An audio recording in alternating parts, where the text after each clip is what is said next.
Story of Prophet Ayyub alayhi salam. Prophet Ayyub alayhi salam was a descendant of Prophet Ibrahim. Prophet Ayyub alayhi salam's mother was the daughter of Prophet Lut, and his wife was a direct descendant of Prophet Yusuf alayhi salam. Prophet Ayyub lived in Rome with his dear wife Rahma and 14 children. Ayyub alayhi salam was a prophet who was immensely blessed by Allah subhanahu wa ta'ala. He was strong and healthy, had large plots of land, abundant livestock, and a righteous and beautiful family. He was also a community leader who was highly respected and loved by his people. Despite his status and wealth, Ayyub alayhi salam was never arrogant.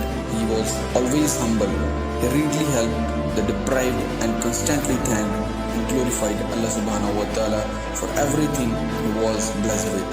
One day, high up in the heavens, the angels began discussing about the best of human who lived on earth. An angel amongst them said, "The best creature on earth today is Ayyub, a man of noble character who displays great patience and always remembers his generous Lord. He is an excellent model for the worshippers of Allah. In return, his Lord has blessed him with a long life and plenty of servants. The needy and the poor share in his good fortune. He feeds and clothes the poor and buys slaves to set them free. He makes those who receive his charity feel as if they are favoring him. So kind and gentle is he." Satan, who was in his vicinity, overheard the discussion and became very angry. He immediately began plotting to lure Ayyub away from the worship of Allah. He whispers evil thoughts to Ayyub about the many pleasures of life that a man such as Ayyub could easily enjoy. But the Prophet was a sincere servant of Allah and was not easily faltered. This enraged Satan further. Satan approached Allah and informed him that Ayyub was not a sincere servant of his and was only glorifying him in fear of losing all his wealth. Satan suggested, if you remove his wealth, then you will find that his tongue will no longer mention your name and his praying will stop. Allah the All-Knowing did not believe Satan, for he knew that Ayyub was among his most sincere believers and did not worship his Lord for mere material possessions. But he agreed to test Ayyub to show Satan the absolute sincerity of his loyal servant. Overjoyed, Satan set out to destroy Prophet Ayyub's wealth. As time passed, Prophet Ayyub's wealth began to diminish. His land, livestock, servants, and money slowly evaded him until he was left with nothing. Immensely satisfied with Ayyub's ordeal, Satan, disguised as a wise old man, approached the Prophet and said, "All your wealth is lost. Some people say that it is because you gave too much charity and that you are wasting your time with your continuous prayer to Allah. Others says that Allah has brought us upon you in order to please your enemies. If Allah had the capacity to prevent harm, then He would have protected your wealth." Ayyub replied, "Allah gives whom He wills, and Allah takes from whom He wills. And all of the wealth that I have belong to Allah, so He has very authority to take it back from me." Ayyub then turned around and continued to thank and praise Allah. Feeling rather frustrated, Satan returned to Allah and said, "I have stripped Ayyub of all his possessions, but he still remains grateful to you. However, he is only hiding the disappointment. The real test of a parent is through his children. You will see how Ayyub will reject you." Allah still knew that Ayyub's faith and love for his Lord will not waver, but he agreed to test Ayyub further. Before long, the building in which Ayyub's children lived crashed, killing all 14 of his young, beautiful children. Satan once again visited Ayyub, disguised as a sympathizing bystander, and remarked with sorrow, "The circumstances under which your children died were sad. Surely your Lord is not rewarding you properly for all your prayers." Ayyub responded, "Allah gives me what is good for me and takes away what Allah sees that is displeasing for him and for me. Allah sees that all of these children may be a strong test and trial for me. So Allah took them away from me. Whether a thing is beneficial or harmful to me, I will remain firm in my belief and remain thankful to my Creator." Satan rushed back to Allah and said, "Oh my Lord, Ayyub's wealth is gone, his children are dead, and he is still healthy in body. And as long as he enjoys good health, he will continue to worship me in hopes of regaining his wealth and producing more children. Grant me authority over his body so that I may weaken it. He will surely neglect worshipping me and will thus become disobedient. Allah granted his request but instructed, I give you authority over his body but not over his soul, intellect or heart, for in these places reside the knowledge of me and my religion. Soon after, Ayyub's health began to deteriorate. He was so ill that the skin of his body used to fall off, revealing his muscles and bone. But as Allah instructed, the only two organs that functioned in his body were his heart and tongue, which he continued to use to glorify Allah. Ayyub suffered through severe pain, but they never allowed himself to complain or falter in his belief in Allah. But he never allowed himself to complain or falter in his belief in Allah.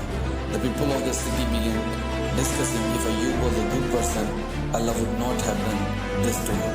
And eventually, they abandoned him. His relatives, friends, and everyone who loved and respected Ayyub deserted him, except for Rahma, his beloved wife. Prophet Ayyub's love for Allah. For years, Ayyub continued to suffer through his condition, with none but Rahma by his side to take care of him. They had no money and no income, so his wife took up a job to provide for him. But the people of the city did not allow Rahma to work for long, for they feared that she would afflict them with the same illness as her husband.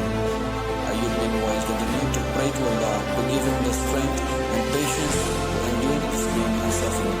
One day Satan appeared before Rahma in the form of man and asked her, Where is your husband? Pointing at the almost lifeless figure of Ayyub. Rahma replied, There he is, suspended between life and death. Satan then went on to remind her of the blissful days of good health, children and wealth. Overwhelmed with the years of pain and hardship, Rahma approached Ayyub and wailed, O Ayyub, you are the prophet and the messenger of Allah. We have the closest relationship to Allah.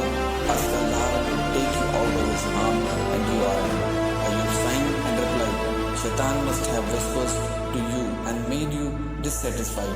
Tell me how long did I enjoy good health and riches? His wife responded, 80 years or so. He replied, For how long I am suffering like this? She said, 7 years. Ayyub then said, In that case, I am ashamed to call on my Lord to remove my hardship, for I have not suffered longer than the years of good health and plenty.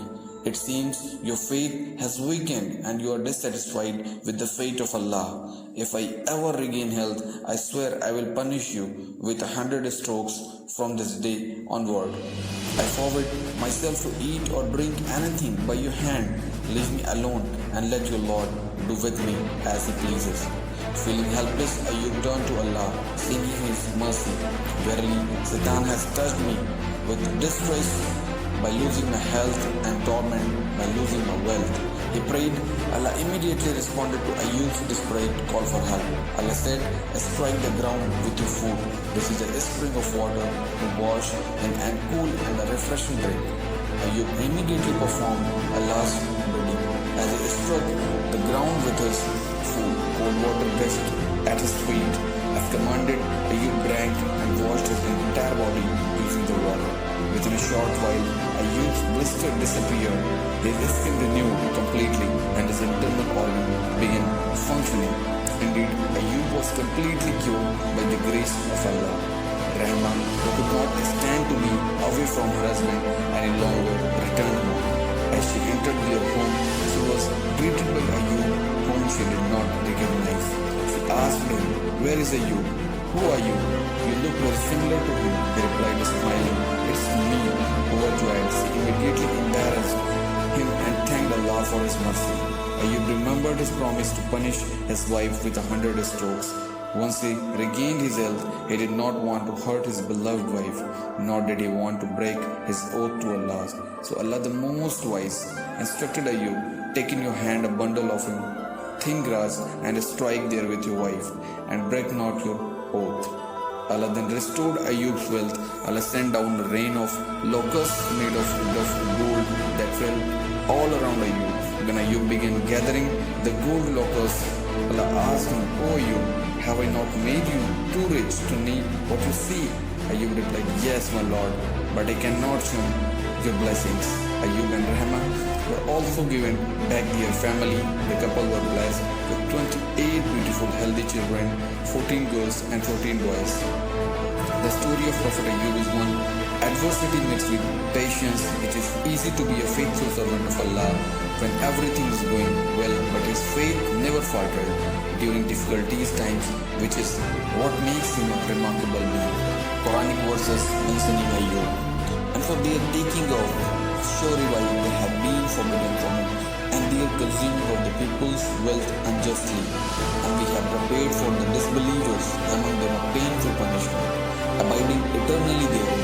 The punishment will not be lightened for them, nor will they be deprived. Indeed, we have revealed to you, O Muhammad, as we revealed to Noah and the prophets after him, and we revealed to Abraham, Ismail, Isaac, Jacob, the descendants Jesus, Job, Jonah, Aaron, and Solomon, and Surah Nisa, ayat number 161 to 163. They who believe and do not mix their belief with injustice, those who have security and they are guided, and that was our conclusive argument which we gave Abraham against his people, who were raised by degrees, whom we will indeed, your Lord is wise and knowing. And we gave to Abraham, Isaac, and Jacob, all of them. We guided and knew. We guided before and among the descendants, David and Solomon, and Job and Joseph, and Moses and Aaron. Thus do we reward the doers of God. Surah Anam, ayat number 82 to 84. And Job, when he called to his Lord, indeed adversity has touched me, and you are the most merciful of the merciful. So we responded to him and removed what afflicted him to adversity, and we gave him back his family and the like thereof with them as mercy from us, and a reminder for the worshipper of Allah. Surah Anbiya, ayat number 83 to 84. And remember our servant Job, when he called to his Lord, indeed Satan has touched me with hardship and torment. So he was told, strike the ground with your food. This is the spring for a cool bath and drink. And we granted him his family and like a number, with them a mercy from us, and a reminder for those of understanding. We said, and take in your hand a bunch of grass and a strike with it, and do not break your oath. Indeed, we found him patient and excellent servant. Indeed, he was one repeatedly turning back to Allah. And remember our servants, Abraham, Isaac, and Jacob, those of strength and religious wisdom. Indeed, we choose them for an exclusive quality remembrance of the home of the hereafter.